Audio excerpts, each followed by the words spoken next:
আগামীকাল রোববারের মধ্যে ৭ কলেজ নিয়ে ঢাকা কেন্দ্রীয় বিশ্ববিদ্যালয়ের জন্য অন্তর্বর্তী প্রশাসন গঠনের প্রজ্ঞাপন জারি না করা হলে আবারও মাঠের কর্মসূচি পালনের হুঁশিয়ারি দিয়েছেন ৭ কলেজের শিক্ষার্থীরা।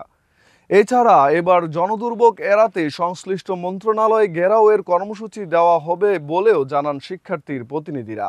ঢাকার সরকারি ৭টি কলেজকে বিশ্ববিদ্যালয়ে রূপান্তরের অধ্যাদেশ জারির দাবিতে আজ শনিবার বিকেলে আয়োজিত সংবাদ সম্মেলনে শিক্ষার্থী প্রতিনিধিরা এই ঘোষণা দেন।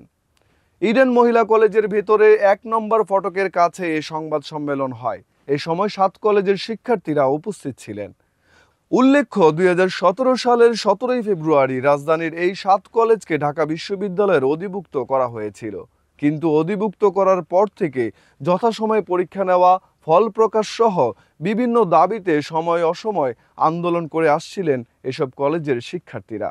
৮ বছরে ক্ষুদ্র সমস্যাগুলো পুঞ্জীভূত হয়ে বড় রূপ নেয়।